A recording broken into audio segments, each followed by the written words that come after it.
Sa panahon natin ngayon, bayani pa din ba ang maituturing si Ninoy Aquino? At diktador pa din ba ang tingin mo kay Pangulong Marcos? Ngayong araw ay pag-uusapan natin ang naudlot na pangarap ni Ninoy Aquino. Pero bago natin simulan ay mag-subscribe na din kayo bilang suporta sa aking channel. Tara, umpisahan na natin.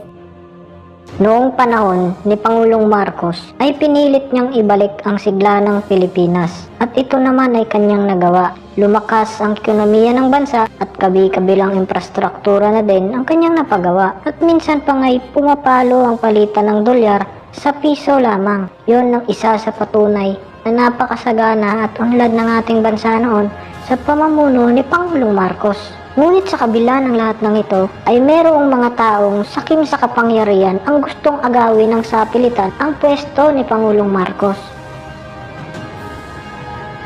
Binalak ni Ninoy Aquino na pabagsakin at agawin ang sapilitan ng pwesto ni Pangulong Marcos kaya't dito niya naisipang buuin ang CPP-NPA o Communist Party of the Philippines. Madami sa atin na ang alam lamang na ang leader ng grupong ito ay si Jose Maria Sison o Joma Sison. Ngunit lingid sa kaalaman nating lahat na ang promotor ng kilusang ito o ang pinakautak nito ay walang iba kundi ang traidor na si Aquino. Ngunit paano nga ba nabuo itong CPP-NPA o Communist Party of the Philippines? Bibigyan ko kayo ng kaunting trivia tungkol dito. Nabuo ang CPP-NPA o Communist Party of the Philippines dahil kay Ninoy Aquino. Ngunit sa papaanong paraan, alam naman nating lahat na itong si Joma Sison at Commander Dante ang pawang kumakalaban sa ating gobyerno noon. Kaya't dito naisipang kausapin ni Ninoy ang dalawa. Pinuntahan ni Ninoy itong si Joma Sison para sabihang si Joma ay puro lamang laway.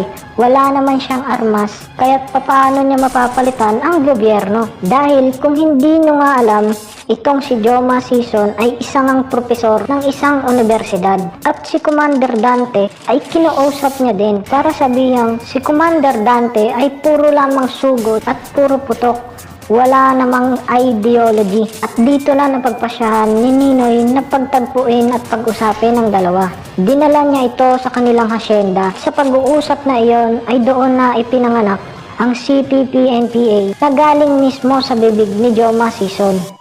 We are united in one. We are united against the dictatorship. My position is very clear. If we will succeed in overthrowing the dictatorship, we should allow every voice and every idea to ventilate their views in the public market. We should legalize the Communist Party of the Philippines and give them exactly the same forum to expound their ideas. Ang pangarap na ito ni Ninoy Aquino ay lubhang madilim at nakakatakot.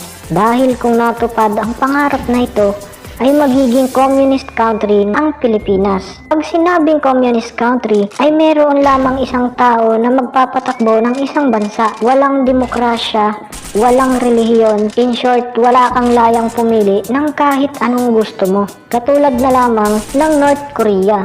Ang bansang ito ay isang communist country. Yan ang binalak ni Ninoy Aquino sa Pilipinas na siya'y maging isang diktador. Kaya't nung lumaon ay nagsimula ng maghasik ng lagim ang grupong ito o gumawa ng kung ano-anong propaganda para sirain ang Pangulong Marcos. Katulad na lamang noong 1972 nang ganapin ang Meeting de Avance sa mga partido ni Ninoy Aquino kung saan ay may nangyaring pagpapasabog at tinawag itong Plaza Miranda bombing. Madaming napinsala at madaming nabawian ng buhay at ang pangyayaring ito ay isinisi lahat kay Pangulong Marcos.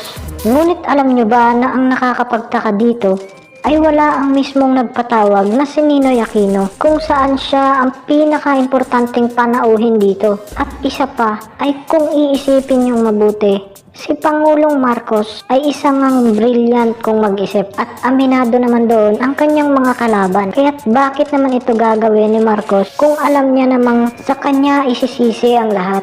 Nangyari ang lahat ng ito dahil sa pangarap ni Ninoy Aquino. Ngunit ang pangarap na ito ni Aquino ay naging pangarap na lang dahil nalaman ito ni Pangulong Marcos. At ito ang pinakadahilan kung bakit idiniklara ni Marcos ang martial law. You know, when I proclaim martial law, I didn't proclaim martial law alone.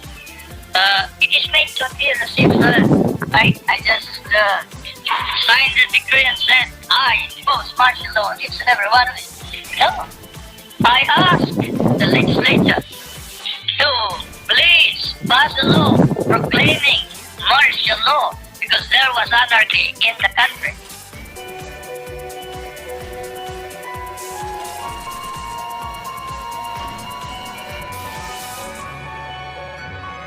Madagdag ko lamang guys, alam niyo bang itong si Aquino ay hinatula ng panghabang buhay na pagkakabilanggo. Ngunit noong May 5, 1980 ay inatake ito sa puso at dito napag-alamang meron siyang progressive coronary insufficiency na kung saan siya ay nakaramdam at wala nang dalawang isip pa.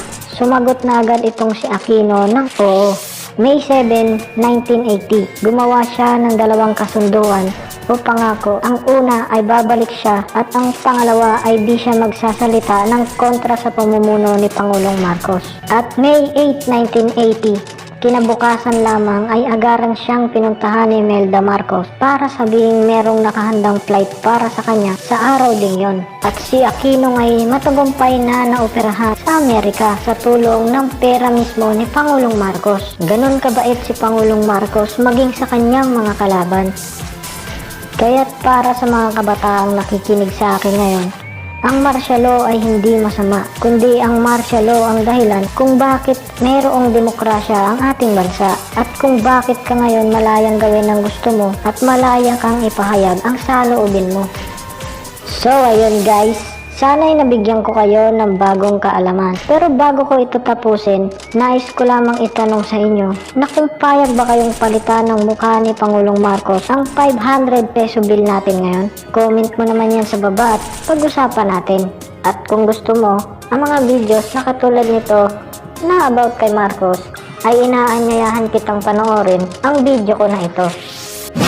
Ang 10 mahalagang nagawa ni Pangulong Marcos na sinayang ni Cory Aquino. Dito nyo malalaman kung gaano nga ba kagaling si Ferdinand Marcos. Sigurado akong magugustuhan nyo ito. Ito ang preview natin sa videong ito. Ang pag-uusapan natin ngayon ay ang 10 mahalagang napagawa ni Pangulong Marcos na kung saan ay binaliwala at sinayang lamang ni Cory Aquino. Number 10. Anti-typhoon racket. Lingid naman siguro sa kalaman nating lahat na ang Pilipinas ang isa sa bansang pinakatinatamaan ng malalakas na bagyo. Ngunit alam mo ba na noong panahon ni Pangulong Marcos ay nag-isip sila ng paraan para sugpuin ang bagyong paparating sa ating bansa? Tama ang narinig mo. Nang dahil sa magagaling nating scientists ay tuluyan nilang nabuo ang anti-typhoon racket noong 1973 at yan nga ay sa ilalim ng Marcos leadership. Sinubukan nila itong gamitin at ang iba ay tumama sa bagyo at ang iba naman ay hindi. Pero dahil nga ang science ay trial and error ay patuloy pa din nila itong dinevelop para makuha ang tamang timpla. Ngunit nang dahil nga sa pagkaupo ni Cory Aquino bilang presidente ay binasura niya na lamang ito at naglaho na lamang na parang bula.